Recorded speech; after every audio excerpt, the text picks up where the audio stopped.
तो पुण्यात्माओं, यहां एक पॉइंट आपने ध्यान रखना है। सूक्ष्म चाल काल भगवान की यही होती है।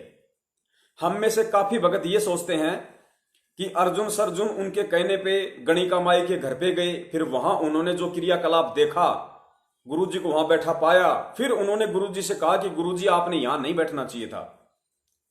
तो काफी लोग सोचते हैं कि ये शब्द कहने के बाद, ये शब्द अपने गुरु को कहने के बाद अर्जुन और सर्जुन परीक्षा में फेल हुए। नहीं, अर्जुन और सर्जुन वहां जाने से पहले ही फेल हो चुके थे। कैसे? जैसे ही वो लोग काशी शहर में एंटर हुए, लोगों ने तरह तरह की बातें करना शुरू की। तेरा गुरु ऐसा, तेरा गुरु शराब पिया पूरे शहर में, तेरा गुरु गया इस तरीके से वैश्या के कंधे पे हाथ रखा, सबको पता चल गया। पुण्यात्मा, उस समय अर्जुन सर्जुन ने एक बात कही थी उन लोगों से जो गुरुजी ने बताई, और इसी बात को समझना तत्व ज्ञान है। हालांकि सतगुरुदेव जी ने इस बात को नहीं बताया, ये बात आप सभी भाई बहनों को दास बता रहा है अपने ज्ञान आधार से, जो गुरुदेव से मैंने सद्बुद्धि पाई है कि सूक्ष्म चाल क्या होती है काल भगवान की, कैसे ठगने से पहले ही वो ठग लेता है। और उन कथाओं को आधार बनाकर, इन जो गुरुदेव हमें बार बार ये कथा सुनाते हैं या अन्य कथाएं सुनाते हैं, उन कथाओं को आधार बनाकर किस कदर हमने काल की उन सूक्ष्म चालों से भी सावधान रहना है। तो पुण्यात्माओं, जब अर्जुन सर्जुन ने उन लोगों को यह कहा कि भाई देख लेंगे तब यकीन करेंगे, पुण्यात्माओं ये शब्द कहते वहीं अर्जुन सर्जुन फेल हो गए थे।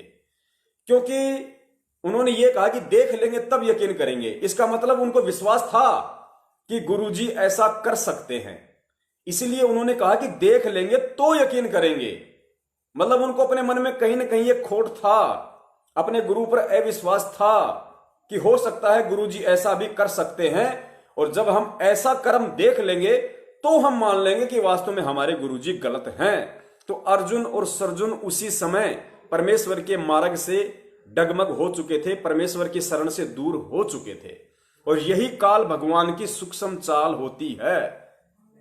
बहुत सारे भगत भाई सोचते हैं कि जब अर्जुन सर्जुन वहां गए, एक बार तो वो सीधे निकल गए, फिर उन्होंने वापस मुड़े, फिर जो दरवाजा था उस दरवाजे के बीच में छेद था, उन्होंने छेद से देखा इस तरीके से कि यार कहीं गुरुजी बैठे तो नहीं है, जरा देख तो लो। वो शंकाएं थी सारी। तो जब उन्होंने देखा कि वास्तव में गुरुजी तो अंदर बैठे हुए हैं, और परमेश्वर ने उस समय क्या लीला की, अपनी बेटी के पैर के ऊपर पैर रखा हुआ था, और वो बेटी अपने बाप के चरण सेवा कर रही थी। तुरंत जैसे उन्होंने ये सीन देखा, तुरंत उनके दिमाग में वो लोगों की पिक्चर घूम गई, लोगों के विचार, लोगों की बातें दिमाग में घूमने लग गई कि यार लोग सही कह रहे थे भाई, वास्तव में लोग झूठ नहीं कह रहे थे भाई, गुरुजी ने तो वास्तव में काम बिगाड़ दिया। वो लोग हिम्मत करके अंदर गए और धीरे से गुरुजी के पास जाके कान में बोले कि परमात्मा तो कहां कहना था उन्होंने कहा कि गुरुजी आपने यहां नहीं बैठना था, ये तो नीच का घर है, और गुरुजी बाहर हमारी थूथू हो रही है पूरे बाजार में। तो गुरुजी ने कहा, रे नालायको, मैंने 120 साल तक तुम्हें यही ज्ञान दिया था क्या? मैंने तुम्हें 120 वर्ष तक यही ज्ञान दिया था क्या कि आगे चल के तुम मेरे गुरु बन जाओ और मुझे यह शिक्षा दो कि गुरुजी आपने कहां बैठना है और कहां नहीं बैठना है, कौन सा घर नीच का है, कौन सा घर ऊंच का है। नालायको, तुमने फिर मेरे क्या सत्संग सुने? मैंने कितनी बार कहा था कि गुरु के सन्मुख वचन ना कहिए, सो शिष्य रहनी गहनी सुख लइए। क्यों मैंने तुम्हें रोज नित्य नियम दिया था करने के लिए? ये वाणिया में तुम्हें क्यों बोलता था कि रोज नित्य नियम किया करो? फिर तुमने समझा क्या? तुमने सीख क्या ली?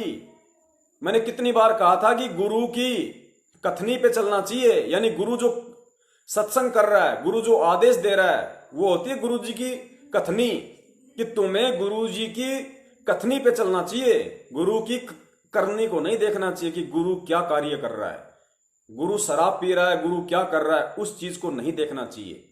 इसका उदाहरण फिर दिया गुरुदेव ने कि गुरु की कथनी पे चलना है, गुरु की करनी को नहीं देखना।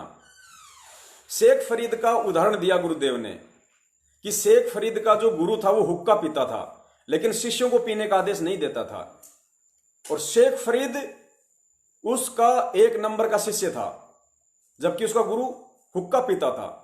क्योंकि शेख फरीद एक अच्छी हंस आत्मा थी, भक्ति युक्त आत्मा थी, पिछले जन्म की संस्कारी आत्मा थी, और दुर्भाग्य से उसको नकली गुरु मिल गया। लेकिन शेख फरीद का अपने गुरु के ऊपर इतना विश्वास, इतना फेथ था कि उसका गुरु हुक्का पीता था और वो गुरु के आदेश पे हुक्का भी भर के दिया करता था।